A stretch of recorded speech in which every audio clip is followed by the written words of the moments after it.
and it was like lethargy, poor digestion, frequent illness, headaches. And I just kept going, check, check, check, check. I had never heard of burnout before that day. That was the moment I realized what was going on with me, and that's when I started to make a shift. Cait Donovan is a burnout expert and keynote speaker specializing in sustainable performance and recovery from chronic stress. Her work focuses on helping high achievers understand burnout as a signal, not a personal failure. Drawing from her own experience with success and burnout, Cait brings a practical and human approach to leadership and resilience. One of the themes that I noticed over and over and over again was I was really resentful. I was extremely resentful. I felt like I was giving so much of myself all the time to everyone, and I wasn't getting anything back.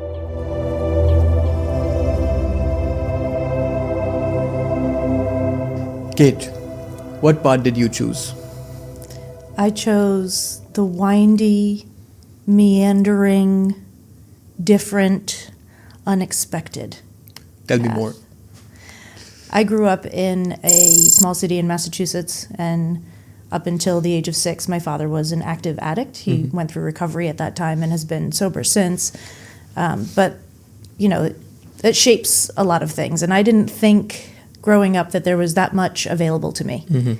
I thought I would stay in my small town. I thought if I ever made 6 figures, I would be like owning the entire world, because that's out of reach even still for a lot of people where I grew up. And I was really smart. So lucky me, I did well in school. I graduated 12 out of 600 kids. I got a full scholarship to Boston University. Oh, nice. Wonderful. You know, it's all like I'm winning, it's going, yay.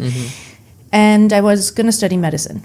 And I did my first 2 years of school. And my major was biology on a pre-med track. And my minor was Eastern religion. Interesting. There's always something a little to the left with me, you know? And so I realized in my sophomore year, I was taking a course called The Sociology of Medical School. And it was talking about the experience of medical school. We had to read someone's memoir about what it was like for him to go through med school, what his wife experienced while he was in med school, how awful it was, and then getting into work and only having 7 minutes per chief complaint with patients. And I thought to myself, A, I cannot pass organic chemistry, and B, this sounds awful. This sounds awful. This is not what I had in mind when I thought I wanted to be a doctor. So I was taking a graduate level course in meditation with the world's foremost scholar of Taoism. Her name is Livia Cohn. They let me take a graduate level course as part of my Eastern religion studies. And so I went to her office hours one day and said, Livia, what am I going to do with myself? I told my grandmother when I was 3 that I was going to be a doctor. Not only was it prestige, there was prestige attached to it, but also I could help people, and I knew that I would make a decent amount of money. So it seemed to like fit all the boxes that I was missing from my youth. You know, so I was like, this is going to save me. This being a doctor is going to save me. And then all of a sudden I was like, well, that's not my path. And if that's not my path, I don't have a plan B. I don't have another option. And she said, well, do Chinese medicine. I said, what the heck is that? And that's how it started. Wow. So from a doctor to somebody recommending Chinese medicine to now you are a speaker, you've spoken on stages with hundreds, if not thousands of people. Thousands, You were just telling me you do a 3-hour-long keynote, which is crazy. But you describe burnout as data. It's something that I read when I was reading up on you. I've never heard somebody describe it like that. But I want you to go deeper into, one, how you ended up in the world of burnout. I'm assuming you've had an experience yourself. And number 2, how do you help people overcome the challenges burnout brings? So, of course, I went to acupuncture school. And I got a master's degree in Chinese medicine, so acupuncture, herbs, lifestyle changes, nutrition, etc. And was obsessed with it. I was obsessed with the idea. I was obsessed with the way that we worked with patients. I really loved it. When I was about to finish school, I had about a year to go. I went to Argentina and I met my husband. He's Polish. We were in Buenos Aires. I told you, meandering path. So I finished my degree and then moved to Poland. And I started working there. And so that meant that my first job out of college was in a foreign country in a foreign language that I barely spoke. When I first got there, I didn't speak it at all. And I got very popular very quickly. So it was sort of like a big fish in a small pond kind of situation. There were not a lot of fertility acupuncturists in the country at the time, so I was helping people at that time make babies. And also, I was an American who learned to speak Polish and was working in Poland, and now that's quite normal. But in 2007, I was this strange, like, why are you guys not living in America? What are you doing here? People were confused and intrigued by it. So I got a lot of attention really quickly. I was very, very successful. I had a 6-month waiting list for my patients. I ended up on TV and in magazines, and it was like a whole thing. But I was like 28, and I had no idea what was going on. The amount of success that I had, plus the pressure that I felt of being responsible for people's health and happiness, because I wasn't just treating health, I was treating the ability to create a life. So when it didn't work, whether it was me or whether it was because I was working in an infertility clinic, whether it was me or whether it was the IVF or whether it was something else, it's soul crushing. And then add that to learning a new language, speaking a different language all day, every day, which if you've never done it and never been forced to do it, you have no idea how much energy it takes. Exhausting. It's exhausting. It's less exhausting now because I'm fluent, but in the first 2 or 3 years, it just takes so much energy. And going through for the first time, you've moved countries, so you understand this, your things that you think are right, correct, polite, and etc. Do not apply in the new country that you're in. Nobody cares what you think the rules should be, and you're wrong, because the rules here are different. That was all of those things combined. That was really hard for me to take. I crashed pretty hard, but I didn't know it was burnout yet. 2012, I told my husband, I got to get out of here. I can't live in this country anymore. The way I feel is because of this country, which seems silly from today's perspective, but at the time it felt real. He got a job offer in Prague. And I thought, oh, great, Eastern Europe to Eastern Europe. It's only an hour flight. It's a 45-minute flight. Like, how different can it possibly be? It's a completely different world. Completely different culture, totally different people, much more relaxed, very different sense of how they interact with the earth. And there's a lot of hiking and nature and cross-country skiing and, a lot of time outside, which really suits me. And so we moved to Prague. And it was about 2 years into being in Prague. I had another practice. I was successful enough, but I wasn't working too many hours because I was trying to protect myself a little.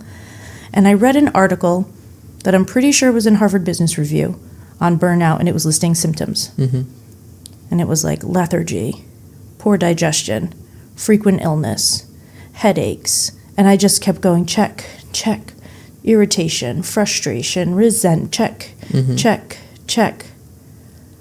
I had never heard of burnout before that day.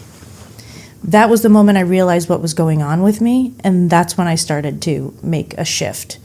But the recovery process took me 2 years. Wow. 2 years to recover from burnout. And the environment shift didn't make a difference. So it wasn't the environment, it was from within. The environment shift did make a difference, but not for the reasons that I thought. So I thought that it was, being in a different culture would be better for me because the Polish culture, and I was having a hard time with it. But it wasn't the cultural issues. Polish people are amazing. My best friend is Polish. My husband is Polish. I love Polish people. Like, that's not the problem. The problem, there was a lot of internal stuff. And then there was the fact that I did not acknowledge how hard it was to learn a new language and build a business in a foreign country and do all these things. I was on such an achievement path, and I was trying so hard to put myself in a position where I could be successful that I didn't stop to acknowledge along the way what I had accomplished, how hard things were, what kind of recovery my body might need when it was going through something so big. I moved internationally twice, and I speak 2 Slavic languages. That's not normal. That's a lot. That's a lot of energy, and I didn't understand it or recognize it. And that was a huge part of what I went through. And then what was the recovery like? Like, in those 2 years, what did you do to I think the first step was you acknowledged the fact that, so you recognized, yes, I have burnout. What were the steps after? So afterwards, this was one of the first times in my life that I did not try to DIY my way out of something. Because I grew up without money and without financial privilege, I always assumed that if you could do it alone, that would be better, right? Mm-hmm. Like if I just don't need anybody at all, then that would be great. And when I realized that this was happening, I thought, I'm a stress expert. Yeah. As an acupuncturist, you're automatically a stress expert. I know more about health than 99% of the world. Yeah. If I missed this and I'm in this state, I'm not going to be the one to get me out of it. Mm-hmm. It's not going to happen. Yeah. So this was kind of the first time in my life where I was like, you actually need to get some help. Mm-hmm. First thing I did was therapy. Yep. I did it for a few months. It was really helpful. The next thing I did was coaching. Mm-hmm. Also super helpful. Along the way, I did something called proprioceptive writing, a practice that I found. There was a teacher, I want to say from Parsons in New York, a professor of English. I can't remember her name right now, but proprioceptive writing is something that they created, and it's this method by which you sit down, you light a candle, you put on 25 minutes of Baroque classical music, mm-hmm. you take out a pen and a paper, and you write. And in the beginning, it's sort of stream of consciousness, mm-hmm. right? But as you go, you interrupt yourself to go deeper into your own statements. Say, oh, I was so annoyed today. Yeah, but what does that mean? Mm. So when I say annoyed, and this is the proprioceptive question in there, when I say annoyed, what I mean is, so it provokes you to dive into what you're actually saying. So you can't get away with saying, I'm stressed, I'm overwhelmed. No. Get specific. What are you really talking about? And as I dug through, one of the themes that I noticed over and over and over again was I was really resentful. I was extremely resentful. I felt like I was giving so much of myself all the time to everyone, and I wasn't getting anything back. Mm-hmm. And I was supposed to be grateful for helping people. Yeah. Helping people is supposed to be the thing that fulfills you the most. So then, not only did I feel resentful, but I felt guilty. So now I'm resentful and guilty, and that's not really working out for me very well. I started to pay attention to the resentment. Mm-hmm. And it developed into a resentment journal at some point. And the resentment taught me every single place in my life where my boundaries were out of whack. Mm-hmm. Every place where I was overgiving, every place where I was meddling when nobody was asking me for help. Yeah. Every place that I thought my opinion was really important, that nobody really cared what I had to say. Like every place that I was overdoing it for no added benefit to myself. Yeah. And that really, at the end, that's what shifted everything for me. I followed that resentment for a year, and it shifted my life day by day, moment by moment. Every time I saw it pop up, instead of being like, oh, I feel terrible, I feel resentful, I thought, oh, that's interesting. Oh, this is so interesting that this brought me resentment. What does this mean? Yeah. It changed my pricing. It changed how I interacted with patients. It changed what I offered. It changed everything. Yeah. Because every time it popped up, I went, oh, well, that's interesting. I wonder what that means. Mm-hmm. So resentment is the thing that ultimately saved me. But also understanding the source of the resentment. Of course. Because at surface level, I am resentful does not solve a problem for anybody. But back to what you were saying, you were thinking about what you were thinking about. Yes. So if your thoughts were I'm angry, it's going to the source of why you're angry and then trying to resolve the source. Yes. And actually, this ties into the Eastern medicine as well, because in Western medicine, it's always if you're feeling sick, here's a Panadol. Yes. Right? And you're not solving the problem. No. You're giving temporary relief. Exactly. Whereas in the East, it's all about finding the source. Yes. Finding the root. So how'd you go from burnout survivor to burnout strategist? Yeah, so I was talking about my journey at the time. I had a podcast, a really short podcast that you cannot find on the internet anymore because it was so embarrassing. The quality was terrible. I had no idea how to speak on camera. It was so bad. But it was called What Would Cait Say? Because my Prague patients had made bracelets that said, at the time there was like, What Would Jesus Do was a popular bracelet. Yeah. They did What Would Cait Say instead, which I thought was really funny. So I made a podcast called What Would Cait Say? And I started talking about this recovery process and what I was going through, and people started writing to me about it, and then somebody asked me if I could coach them through it, and then it just sort of built from there. I was doing a small podcast, I was writing some articles here and there, and it built over time. And then I loved Prague. I loved living there. I love the Czech Republic. It's a magical place to me, always will be. And still, it's a small country of 10 million people. And yeah. It's tiny. Wow. It's tiny. It's like half of New York. Yes, it's really small. Yeah. And so you get to the top of your field really quickly.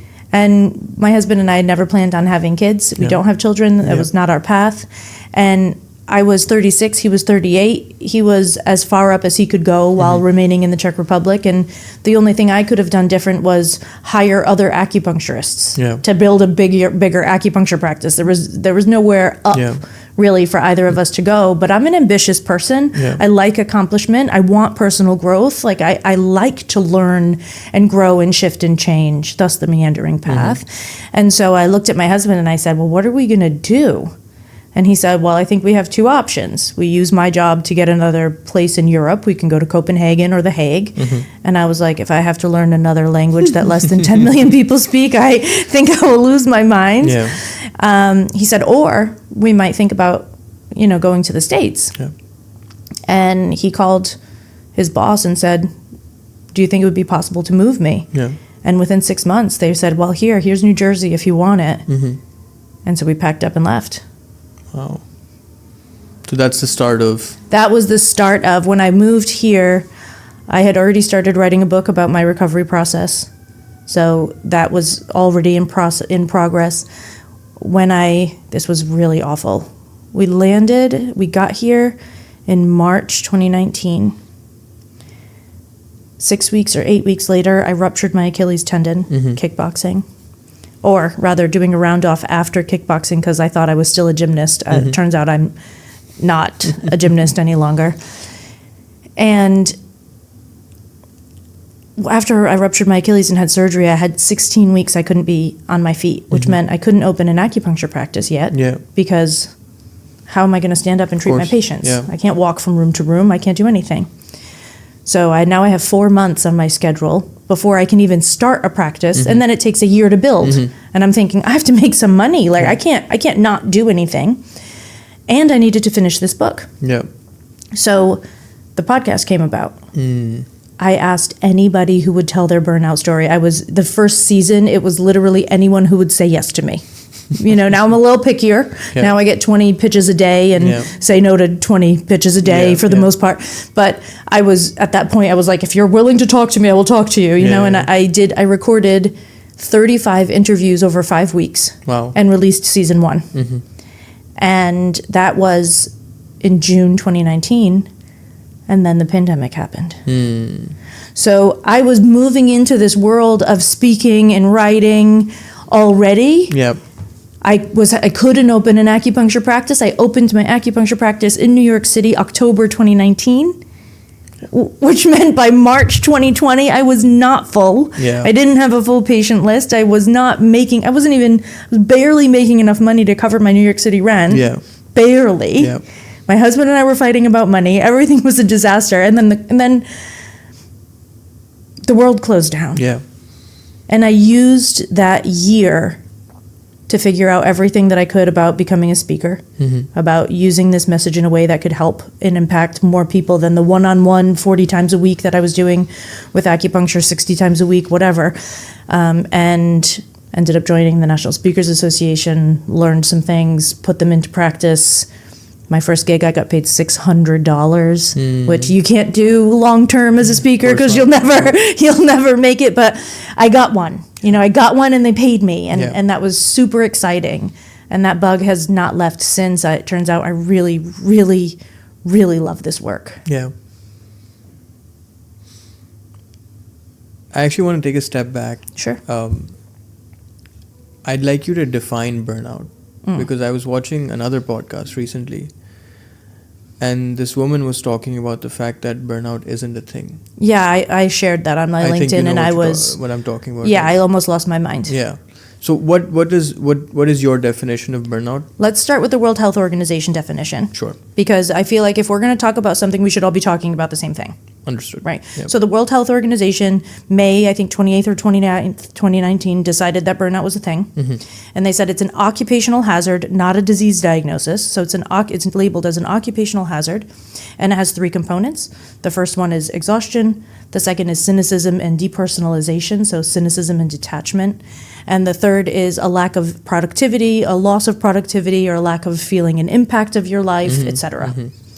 All those 3 things together are burnout. Now, the World Health Organization is very focused on the fact that this is an organizational problem, and they did that on purpose. The definition of burnout was created that way on purpose to put the onus to fix burnout on organizations. And you think that's a good thing? No. No, right? I do not. I think that has led to some serious complications in making any progress in burnout. Yeah. Because it means that people are saying, well, I'll wait for my company to fix it. That's not going to happen. Yeah. It disempowers the individual person, and I don't think that that's useful. At the same time, do they have some work to do, and can they improve some things? Absolutely. Of course, yeah. Absolutely. But they could also create a utopian workplace, and somebody would burn out in it. Because a utopian workplace for Alan is not a utopian workplace for Barbara. Yeah. So that's the World Health Organization definition. Health Organization. And Yeah. then how does somebody differentiate between burnout and just feeling overly stressed or anxious for a couple of weeks because of extra workload? But how do I make that differentiation? Yeah, so for me, my personal definition of burnout says when you've been under chronic stress for an extended period of time and every single facet of your life starts to drop off. Your exercise isn't working anymore, your sleep isn't working anymore, your diet isn't working anymore, your energy isn't working anymore. When everything in your life just like drops by certain percentage points, and if you sleep, you're not feeling rested, and if you try and eat well, you're still not digesting, and if you try to take care of yourself, you're still getting sick. Like, no matter what you do, you're stuck in this sort of under-functioning, unhealthy space, and you can't seem to figure out what to do to make it better, and the things that you're trying aren't helping. Yeah. That's burnout. For me, the line that we have to cross, because anxiety could be part of burnout. You could be anxious and burnt out. You could be depressed and burnt out.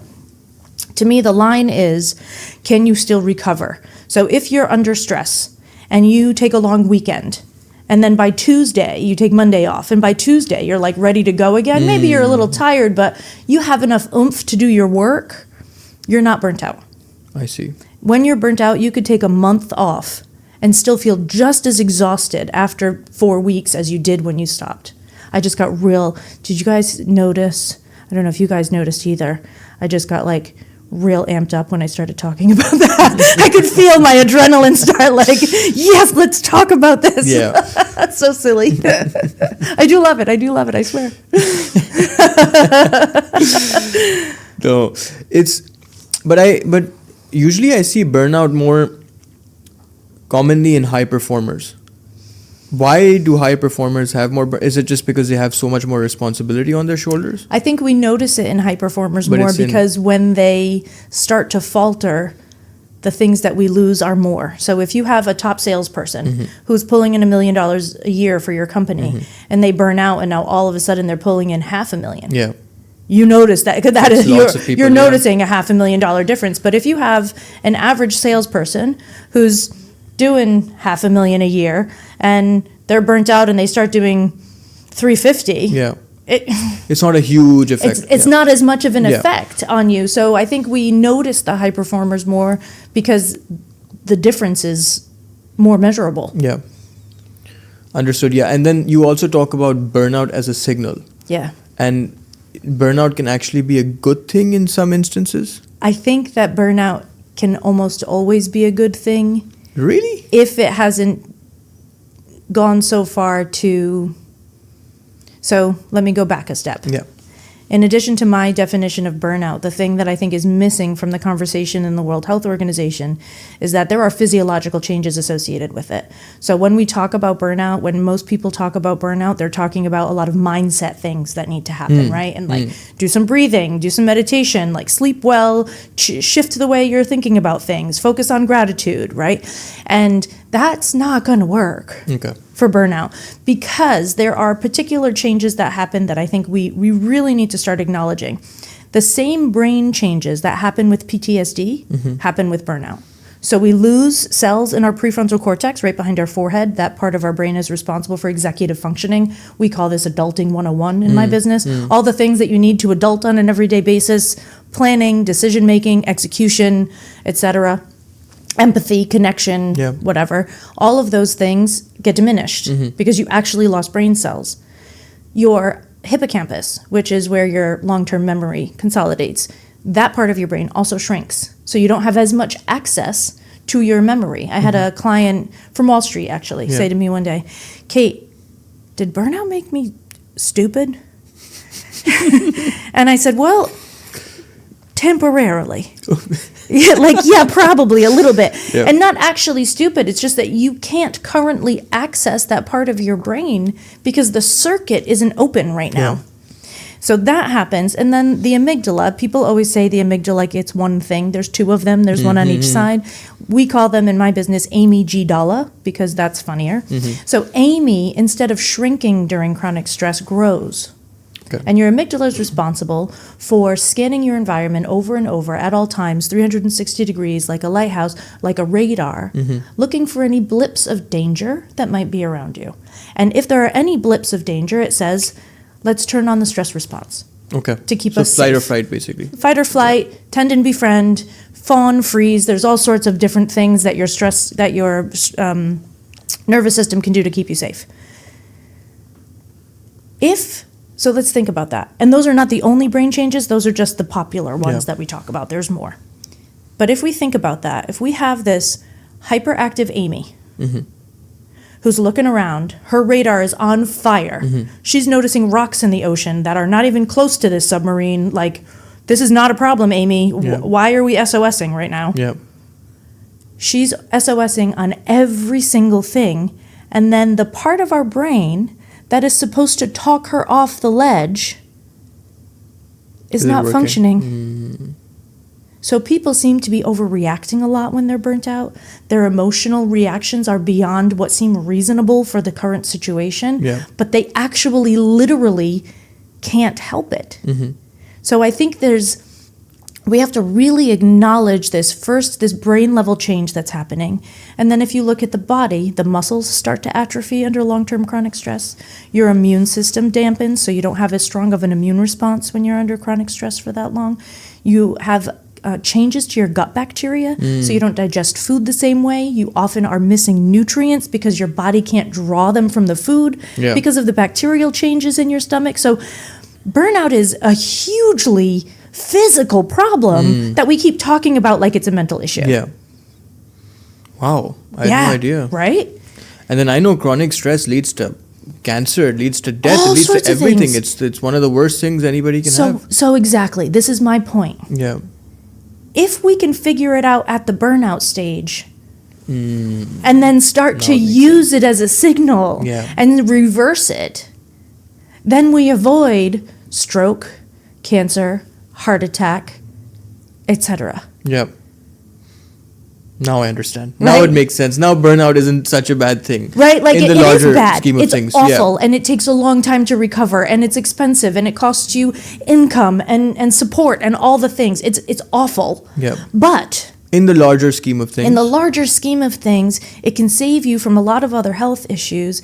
And if you recover, I don't want to use the words the right way because that sounds dismissive. But if you recover in a way that you begin to allow yourself to live the life that you actually want instead of the one that you've been living because of other people's expectations, desires, etc., then not only do you get to avoid all those big scary things, but you also get a better life that you enjoy more. Like I love my life post burnout. Like thank God for burnout, you know? You have more fulfillment, more content. You mentioned expectations. Now this brings me to capacity and boundaries, and this is something you talk about quite often as well. Why is this important in the conversation of burnout? So because we are in the age of the machine and the computer, we tend to view human bodies that way too. Okay, you have a battery, it fills up every day. You should have the same amount of energy to use on Tuesday as you did on Monday, as you did on Sunday, as you did on... And that's just not how bodies function. Not at all. Not at all. So we have this method of working where we are assuming that each human has the same level of capacity to function every single day of their lives. Mm-hmm. Big misconception. Big misconception. And not even leaders don't have this either. And company owners and CEOs don't have this either. And board members don't have this either. But we have this weird judgment around other people and ourselves. So we had somebody called me recently. We were on, they didn't call me, we were on a Zoom call, like an office hour Zoom call. And I said, I haven't been feeling good this January. I had a death in the family. I had a really big shift in my business. I'm going through a lot of grief. And so I'm not doing very much. Yeah. And there was about 14 people on the call, and they were all like, what do you mean? I said, well, anything that I produce right now is not going to be to my standard. Yeah. So I'm not producing much unless I'm feeling super inspired. If you look at the beginning of this year, my LinkedIn was pretty boring for a few weeks because I wasn't doing anything, because I didn't have it in me. And we don't allow ourselves to be human enough to just not have it in us sometimes. But what if you wake up, well, so let's say it's Tuesday. Monday night, your mother fell and broke her hip. You had to take her to the hospital. You're the closest sibling. You're the closest child. You have to go and do it. So you take your mother to the hospital. You missed dinner with your kids. You got home late. Your kids were already in bed. One of them wakes up in the morning puking. Yeah. So now you brought your mother to the hospital last night. Your kid is puking in the morning. And you're still supposed to be on a Zoom call by 9 a.m. How are you going to have the same capacity to have innovative ideas, creative problem solving, good communication, etc.? I don't know if you know who Kristen Holmes is. She's a head researcher at Whoop. Oh, yeah, of course. Yeah, she's amazing, right? She talks about the circadian rhythm and all that. Yes, she talks about the circadian rhythm a lot. And one of the things that she says is when a leader misses 45 minutes of sleep the night before, the psychological safety on their team diminishes by a certain percentage point. I don't want to quote it because I don't remember the numbers exactly. But your lack of sleep impacts other people's psychological safety and emotional regulation. Wow. So how can we I think... we just need to be a little kinder to ourselves and to each other. And I know we can't stop everything. There are KPIs, there are stakeholders, there are reasons we have to keep going. Yeah. But we have to have a little bit more space for when things break down. I like how you put that. Because as a leader myself, I think maybe I am sometimes too hard on my team, and you tend to forget that other people may be going through their own problems, and they always are. They always are, right? They're not maybe going through their own problems. They always are. They always are. Everybody's carrying. There's a Jewish saying that says, if we all walked into a room together and we all had a bag of troubles on our back, and we put our bag of troubles in the middle of the room, when we left and we had to take a bag of troubles with us, we'd take our own. Yeah. Hey guys, thank you for getting to the midpoint of this podcast. Listen, I really appreciate it. I appreciate you for giving us a chance to listen or watch this podcast. I've put a lot of effort into it, and I'm so happy to see people enjoying it. The reason why I'm doing this podcast is, number one, I love authentic storytelling, but the problem I see is every other podcast or show has the same guest coming over and over again. And I do think that defeats the purpose of authentic storytelling. So my guarantee to you is I will always bring on people with authentic stories, people who are relatable, and people who have lived these larger than life stories. And number two, I just need feedback from you guys. I need feedback on if I'm doing a good job, feedback on if I'm doing a bad job, feedback through the comments, through Instagram DMs. Anything will help me better my craft. I appreciate you guys for getting to the midpoint of this podcast, and I hope you enjoy the rest of it. Thank you. So, capacity, obviously everybody's capacity is different. Day in, day out, it's never the same, and I like how you put it. We aren't machines. We can't expect ourselves to operate like machines, and we can't expect the people around us to operate like machines. And it all just boils down to one thing and one thing only: we have to be kinder, we have to be more human, and we just have to be more compassionate, I guess. We have to be more honest about where we're at. Yeah, I think it's also being honest with ourselves. That's where it starts, right? Because a leader can't help their team recognize this unless they're willing to recognize it within themselves. Like, how do you think it would feel if a leader came in one day and said, guys, I'm short on sleep today. Yeah. So I might be a little bit sharp. and it might not be the best day to solve some of the bigger problems. Let's leave some of those until tomorrow, and let's get the small stuff out of the way today. Yeah. The whole day changes because everybody knows what's going on. It's clear expectation setting as well. Exactly. I should probably do that more often. Call me. We'll make a plan. So, we've spoken about the definition of burnout, your experience with burnout, and how you've helped a few people along the way. But I want you to kind of break down how the average person, if they recognize or acknowledge the fact that, yes, these symptoms do seem like they are burnout, how do they start resolving how do they start solving this problem of burnout on their own time? Yeah. Do they have to get professional help, or can they start doing it on their own first?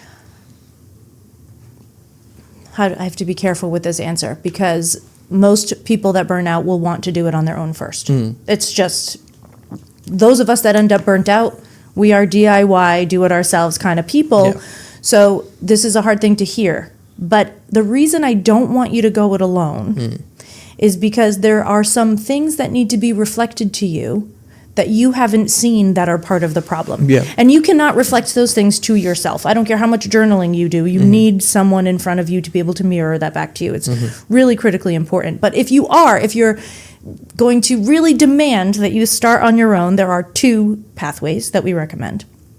The first one we call foundational self-care. Okay. This is the unofficial hashtag of my podcast is pee when you need to pee. Okay. Because this is foundational self-care. Most of the time we are not paying enough attention to our basic daily signals. Like in school, we learn that you have to raise your hand and ask to go to the bathroom. And then when we're adults, we write 3 more emails instead of using the bathroom. But what that does to your body is it puts you in a state of alert. You are less safe when your body is not taken care of. You are less safe when your blood sugar has dropped because you haven't eaten and you don't have the energy you'll need to react to something. Yep. You are less safe when you don't sleep when you need to sleep. Yep. So foundational self-care is sleep when you need to sleep, rest when you're tired, move when you're antsy. And this is something that people always miss in burnout recovery. They're like, sleep, lay down, rest. And I'm like, please move your body. Please don't stop moving. Yeah. Do not do HIIT exercises. Probably don't go for a run. You've got to match your exercise or your movement to where you are right now. But move. So move when you're antsy, eat when you're hungry, drink when you're thirsty, pee when you need to pee. The simple things. And I have had people, someone made a quilt with the quote, pee when you need to pee on it and mailed it to me in the mail. Which tells you how impactful that statement is. It sounds silly, and it always gets a laugh when I'm on a keynote stage. But if you start to pay attention to that signal, truly pay attention to that one and others, the thing that happens, this is fascinating, is you build an internal skill called interoception. Okay. And interoception, a lot of it happens like automatically, right? We don't think about it. If we're hot, we sweat. Our bodies just regulate. Yep. But interoception is internalception sensing. So the way that you pay attention to and respond to the needs of your body. Yeah. The more frequently you respond to the physical needs of your body, the obvious ones, the drinking and all the other things, the more your emotional regulation becomes possible because you're more easily able to notice the emotions as they arise because you are familiar with the sensations of your body. So interoception, one of the reasons, we haven't talked about this, but I don't believe in prevention, because those of us that burn out, I believe our interoceptive skills were diminished from childhood. Whether that's genetic, trauma, nurture, it doesn't matter. Yeah. But I believe that the majority of us have diminished interoceptive skills, and because people always say, I literally didn't know I was burnt out until I passed out on the floor. Ariana Huffington says this. She was running HuffPost and everything was like she was flying high, but she was working really hard and she didn't realize she was burnt out until she fell and cracked her head open on the corner of her desk. Like, why are we missing all the signals? And people that talk about burnout prevention are like, well, here are the signals, pay attention to them. Yeah. But if you're someone that doesn't have strong interoception, somebody can tell you to pay attention to the signals all day. You don't notice them. So you're stuck. Yeah. And then you blame yourself when you burn out because you're like, well, if I would have paid attention, honey, You couldn't pay attention. Your brain wasn't doing that. You have to train your brain to do that intentionally. You can grow the skill. That part of your brain can grow. So it's something you can develop. It's something you can develop. So this is path 1. Improve your interoception through foundational self-care techniques. And just to confirm, it's internal sensing. Interoception is internal sensing. Internal sensing, okay. Yes. So this to me is path 1. Okay. Build your interoception any way that you can. Path 2 is the resentment journal. If you find yourself burnt out and really upset, angry, resentful, frustrated, go the resentment journal route first. Okay. And start to find out where there are easy changes that you can make to some boundaries, because the boundary that you have to shift is one that you're overstepping yourself. Right? So little irritations, we always joke about this, that like if you cut tomatoes every single morning in your house and you have a knife that's not sharp enough, and every single morning when you go to cut a tomato, you know the seeds are going to squish out, and you have to tip the knife up to the top and poke into the skin so that you can get the blade in, and it annoys you every day. Yeah. Please go get your knife sharpened. Of course. Right, like this is an irritation that's unnecessary in your day. Let's eliminate those things. Let's see where you are overstepping into lives that don't need you. This is a favorite example. This is a household example, not a work example. But how many parents, when you say, there's nothing to eat, a kid yells throughout the house, there's nothing to eat. Yeah. And the parent says, well, there's leftover lasagna, there's yogurts, there's chopped carrots and hummus, there are chips in and they go through a list of all the available options. No. Stop keeping that list. Stop solving that problem. If they're old enough. I mean, if your kids too, please feed them, obviously. But if they're old enough, your job is to say in that moment, I trust that you'll find something. Leave it to them. Let them learn how to be a little more self-sufficient. Let them learn how to look and search and find and do. And take that thing off of your plate. If it's something that irritates you. If you don't mind going through the list of things, go through the list of things. The resentment has to match yours. But if you are annoyed every time someone in your house asks for food, well, find a way to shift that pattern. Yeah. Don't respond the same way. It will take repetition and it will be annoying. But after some time, guess what stops happening? Resentment. The resentment lessens because people are not asking you to solve all their problems all the time. And then it also connects to the internal sensing thing, because it's if the mom keeps helping the child and doing the work for the child and making decisions for the child, when the child grows up, they're unaware of what their body's telling them because they were too dependent on their mothers. And the parent, and not just the mother, because fathers can do this too, right?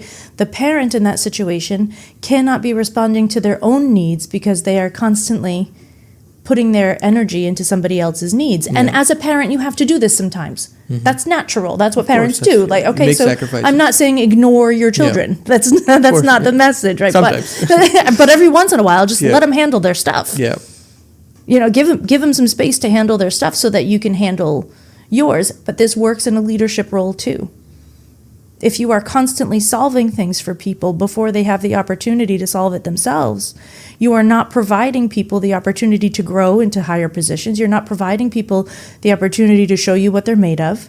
We use the BRAT methodology for boundaries here: belief, resources, abilities, and trust. Be a brat for your boundaries when you're feeling resentful, BRAT. And you use one or any combination of those words: belief, resources, abilities, trust. And it sounds like, I trust that you'll find something in the fridge. Or it sounds like, Umer, I really believe in your ability to get this done. If you get stuck, let me know, but I'd really like you to try first. I trust you. That's a completely different relationship. Those 4 words used over and over again with the people around you send the power from you into them. And they say, you've got this, I trust you, you can do this. Yeah. Instead of being the savior all the time. But then you might have to work through the need to be the savior all the time. Which is not your children or your team's problem. That you have that issue. And I've actually experienced this on every level of my business. Best example, when I was running my last company, it was a small team. And I had so much resentment for my team. Not because they were bad, but because I was doing everything for them. But what I realized when I started my third company was it wasn't their fault, it was my fault because I wasn't giving them the autonomy and the space for them to grow and make decisions and make mistakes on their own. And when I realized that, I came to the conclusion, it was a very strong conclusion, that this whole time I was just being a bad leader, or that's a bad way to put it, but underdeveloped leader. Underdeveloped leader, exactly. And when I gave my team the space, my company grew in ways I could not have imagined, because I thought, wow, now they're independently doing whatever their respective roles are.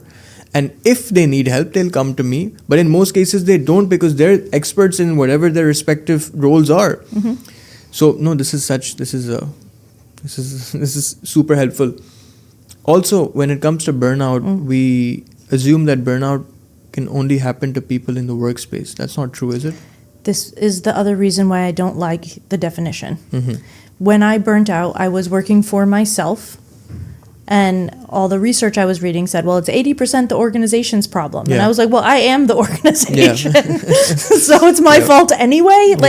And fine, I'll take the responsibility for my parts of it. You know, some of it was my upbringing, some of it was my neuroticism of doing everything right all the time. Some of it was my perfectionism, some of it was my people pleasing. Yes, I had roles in this story. But I kept looking at that information and saying, I know so many entrepreneurs that have burnt out. I know so many caregivers that have burnt out that are not even currently working outside the home, that are taking care of children, taking care of parents, taking care of sick relatives in any way, shape, or form. No, gosh, you can burn out. You burn out when chronic stress goes unattended for an extended period of time, long enough to diminish the functioning of various systems of your body at once. I don't care where the stress comes from. Doesn't matter. So, okay, yeah, wow. I stumped him, folks.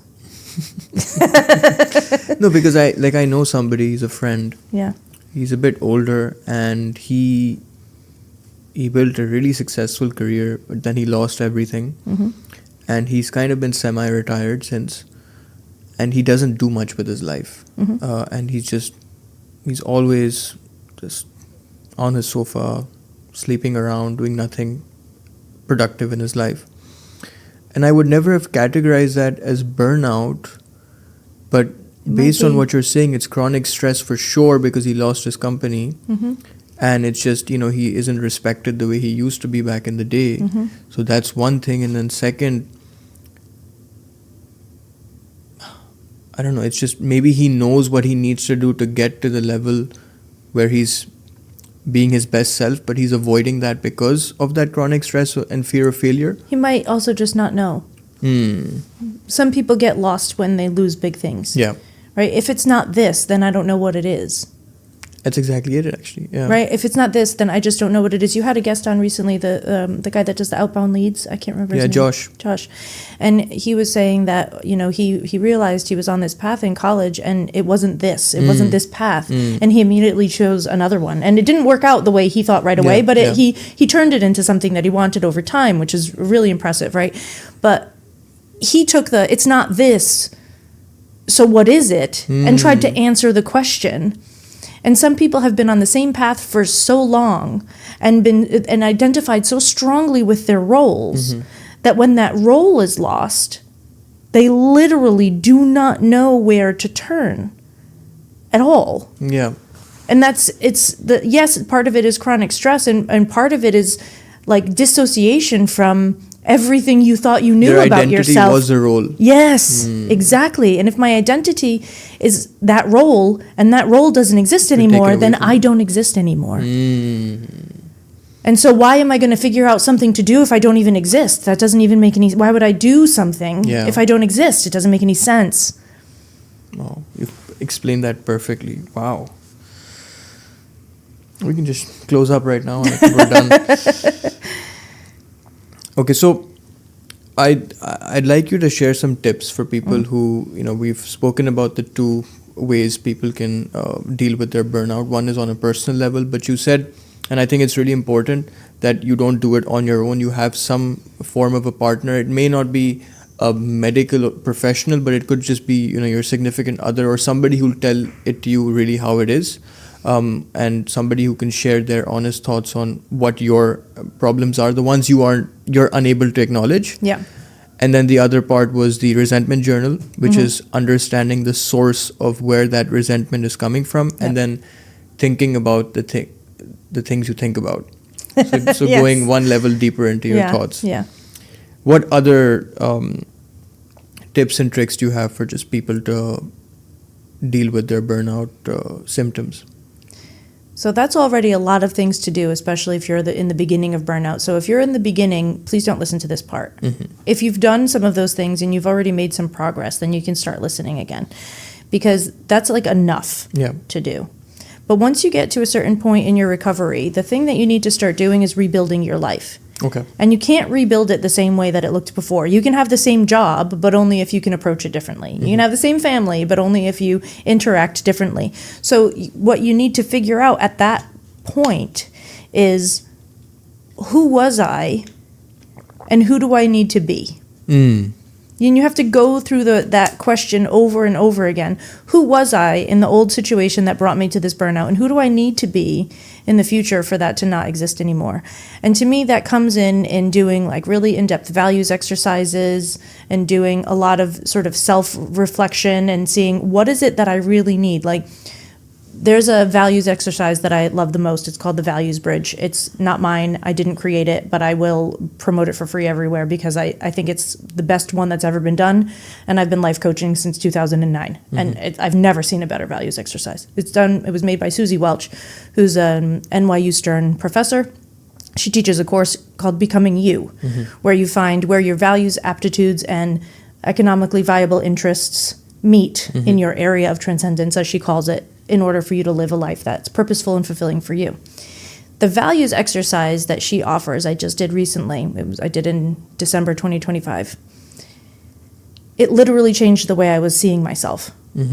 Because one of the top things that came up was a value that she calls radius. And radius is the size of the impact that you want to have on the world. So some of us want to have pebbles of impact with one-on-one people. And some of us, it said, like, if a crater hit the world after you died, how big would you want it to be? And I was like, half the globe, like, I want to change the way we talk about burnout. I want to change the systems that relate to it. The official hashtag of the podcast is end burnout culture, right? Like, I want this to change in as many people as I can, as far reaching as I can possibly make it.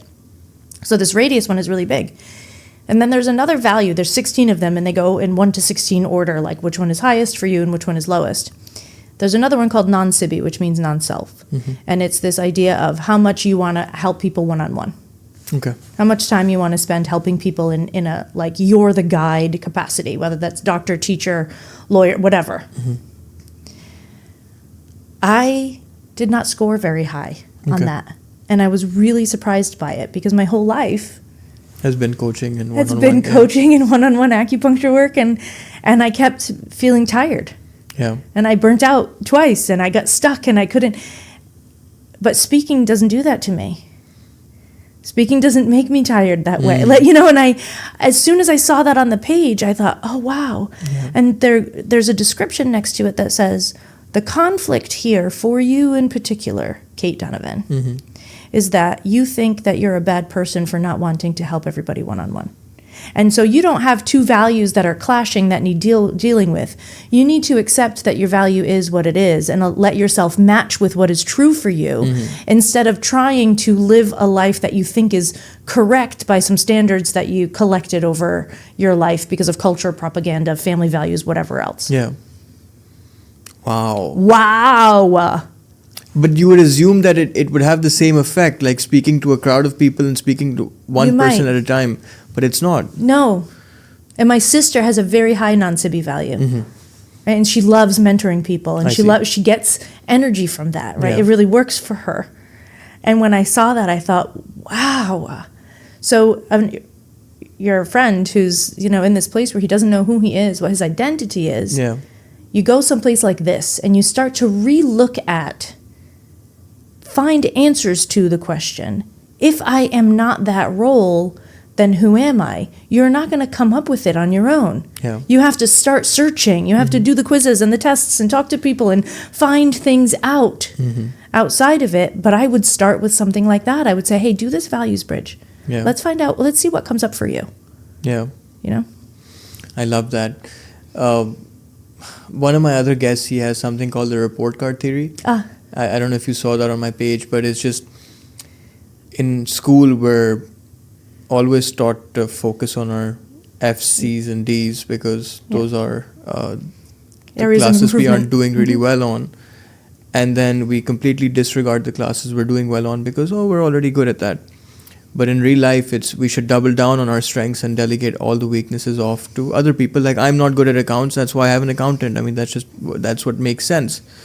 So in this case, it's the same thing. It's just you've understood what your strengths are. You've not your strength. You've understood where you deliver the most value, not just for the audience, but for yourself. Because that is it. We're all focused on value, and this is a big values thrown everywhere, impact and value. Yeah. And that's all well and good, fine. But if it's not valuable for yourself, and if it isn't having a positive impact on you and your soul and your heart, then what's the point of doing it? Yeah. Because eventually you will burn out. You will burn out. When you're working towards something that you have no passion for, that's what causes burnout. But I don't think that's necessarily true because sometimes we have to do the things that we don't enjoy to get to the desired outcomes we want. First of all, we have to do things that we don't enjoy. That's just life. And second of all, most people, through no fault of their own, because of cultural propaganda and beliefs and values, etc., are pursuing things that they think they're passionate about. I was passionate about acupuncture. I'm obsessed with Chinese medicine and what it can do. I helped someone 7 years post-stroke walk again. Yeah, that's amazing. Yeah. And it still didn't fulfill me. Passion also is just something that we get wrong. I think so. Because when I was younger, I was so passionate about fashion. I applied to Parsons. Really? Rhode Island School of Design. And then it's FIT here, right? Mm-hmm. I got into FIT, and thank God I didn't pursue fashion because now I hate it. It's just, I could never, I love fashion as me dressing myself up, but if I had pursued it as a career, I know I would have started resenting myself. Yeah. But that's what it is. It changes. I think it evolves over time. And it's not passion, it's just interest. Yeah. In that moment. And people, when they're in this, when they're talking about passion, they always say really report card things. You use the word report card, so now I'm back on that. It's like, I'm just so passionate about helping people. It's like, what the hell does that even mean? Like, I hear that so often. What do you mean? Yeah. I don't know what that means. And this is where the proprioceptive writing comes in really well. When I say helping people, what I mean is dig into that. Figure out what's really underneath that. Yeah. Because underneath it all for me was I want to change the way people interact with stress globally. Literally, I want to change everybody on the planet and how we interact with stress. And if I had known that about myself 20 years ago, things might have been a little different. And I don't regret any part of my meandering path. I have had a beautiful life all over the world with so many wonderful experiences. But it would have been a lot different if I wouldn't have been judging this desire for bigger from the get. Do you think it's external validation as well? That I enjoy? No, that you did, that you were pursuing back in the day. You gave me the example of when you cured somebody, and it was just such validation of being able to help another person. Absolutely. And it's funny because in that values list, the external validation is not the highest for me, even though I'm in a public facing space. Yeah. But it's my favorite thing. Whenever I talk, I use this feedback form, and it comes back in through there's a QR code and all the things. And if I talk to a room of 1,000 people, if at least 5 people don't really dislike me, I feel like I wasn't authentic on stage. I'm looking for the people that there's got to be somebody that hated me out there if I was real. Definitely. That's just and that to me that's more reassuring than if everybody gave me 100%, because that to me is then either they're lying or somebody didn't answer, or that's just, or I was fake. Or exactly, you were doing it to please them. Yes. And then that again also leads to burnout because you're not doing it for the right reasons. Exactly. So intentions also really matter when you're doing anything in life. Incredibly important. And you have to balance this when you're rebuilding after burnout. You have to learn to rebalance this self and other thing, because I don't want you to be hedonistic. Like, I don't want you to, like, not everything is pleasure and joy for you. Like, it's not black and white. No, and there's got to be community. Like, community is one of the most important things for longevity. We know that from the Harvard study. And so there's got to be, like, but how do you want to interact with community? Mm-hmm. How do you want to build? What kind of places do you want to have that? What is your third place? You know, this concept of the third place. Like, what do you want to be your third place? So there's a balance that comes into being a little bit more selfish and a little bit more community, but in different ways than you've done it in the past. Yeah.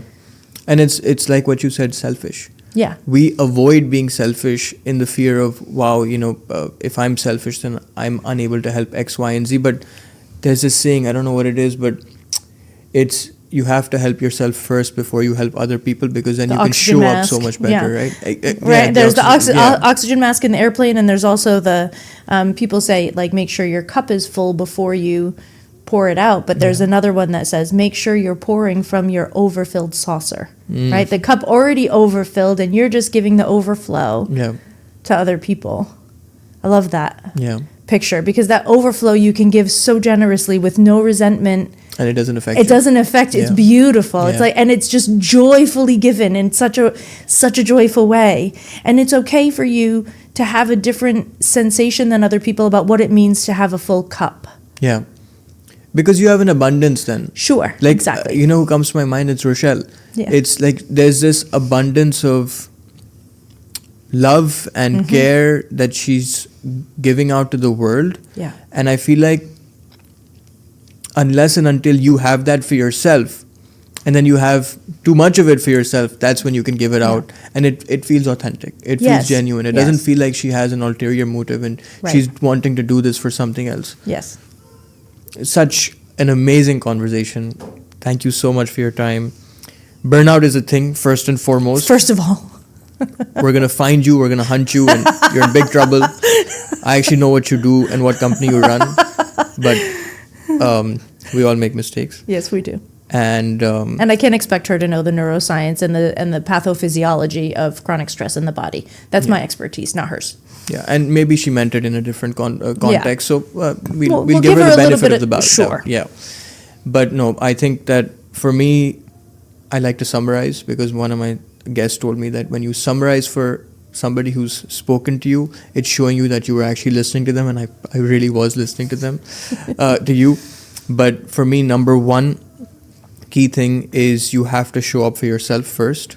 Number two, like you mentioned, I love your story and the form of storytelling. So giving us a context of how you were going to be a doctor, but then you ended up in Chinese medicine, and you were at the top of, this was in Poland, of Polish acupuncture. You were like the queen of Polish acupuncture.